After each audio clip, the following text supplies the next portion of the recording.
Hello, everyone, and welcome. I want to welcome Alex from the Athlete Institute to our show today, so to speak.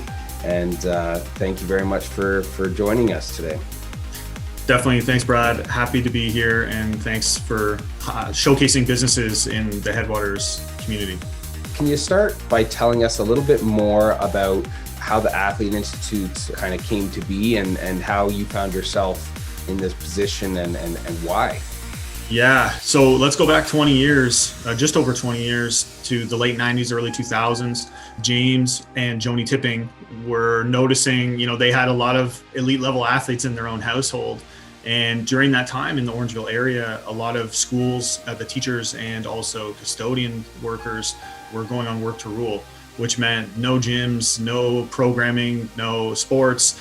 And so they kind of recognized this, and there was really no community center within the town of Orangeville. And so he decided, I'm going to do this. I'm going to build a community center essentially for people so that they can stay active in times of need. And so it transitioned to becoming sort of Athlete Institute in Orangeville Prep, identifying, recruiting, and supporting, the most high-level athletes, basketball athletes that this country has to offer.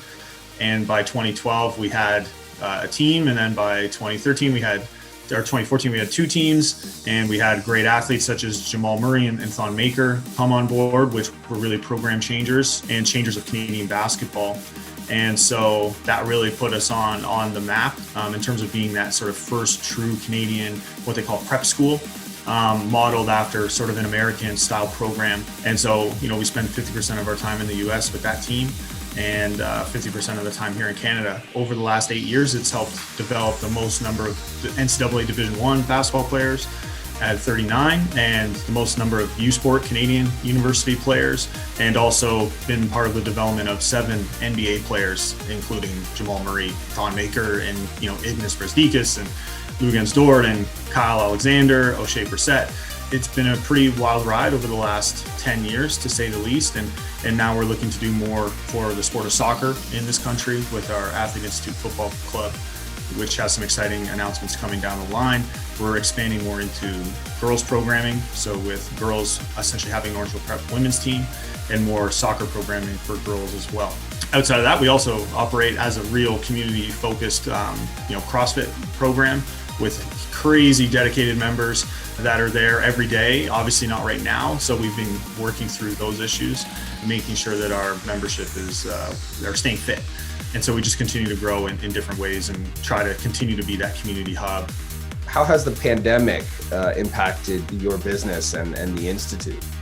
When it first started in March 2020, obviously that was quite a devastating hit. When you're we board athletes, so they live there. And sort of at the beginning of the pandemic, it was very scary because nobody knew, did someone have it? Can we bring people back in the dorms? And when they effectively said that school was closed, we essentially closed with it. So our athletes had to go home from sort of mid-March, kind of that March break time period, and couldn't come back because nothing was open.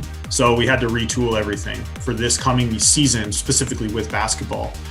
Because they're an indoor sport, we've developed a bubble system around them. We have an amazing fitness coach who's continually voted as the best fitness coach here in Orangeville in the Headwaters area, Tyler Robbins, and he immediately went online, started doing online programming. We were providing equipment rentals. So our entire facility is essentially equipment rental and has been given out to our loyal members because they're extremely loyal. Our summer camp program, which is normally a huge aspect of our business and programming, we couldn't do it because a lot of kids come for overnight camp. We have athletes coming from all over the world for soccer and for basketball camps. So that was really tough on them personally, but then also again on the business. But again, we were able to retool and at least provide programming, do the social distance programming, very limited numbers. So we were able to maintain some level of community fitness here. We've now created a volleyball league, which has sort of beginner level and then also sort of intermediate advanced level. So that's a new programming option that we're offering to the community. And I think in this time, we kind of want to be a little bit of the community's gym class.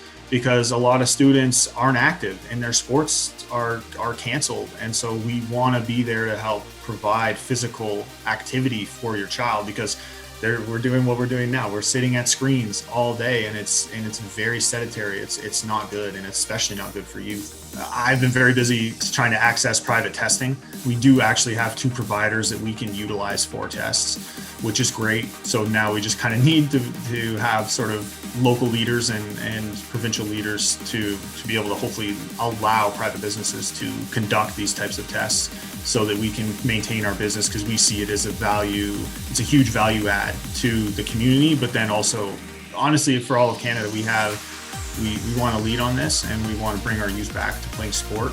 And we want to do kind of whatever we can in the safest and most responsible way to do that, because we currently have campers that are signing up from all over the country. We know that local tourism for this year is going to be really important to everyone's economy. And so we are also trying to do whatever we can to support other businesses by allowing the athlete from Vancouver to come with their family, the athlete from Halifax to come with their family, so that they can spend maybe the internal Canadian vacation, which is safe, while also allowing their child to develop athletically, whether that be in soccer or in basketball. We'll give a plug here. We have a television show. It's actually on CBC, which it's called Anyone's Game. We're on episode 4. It's Friday nights at 8:30. That's also can give you a pretty raw and realistic look at what these athletes are going through. It's emotionally charged, and I think people would be maybe a little bit surprised to see the high level and caliber and pressure of Canadian athletes going through that, similar to what any American student athlete would be going through too. So we've got it all here. It's all in Headwaters. It's all in the Orangeville area. People are always surprised that it is there, but we're quietly putting in the work and helping to produce amazing Canadians out there in the world.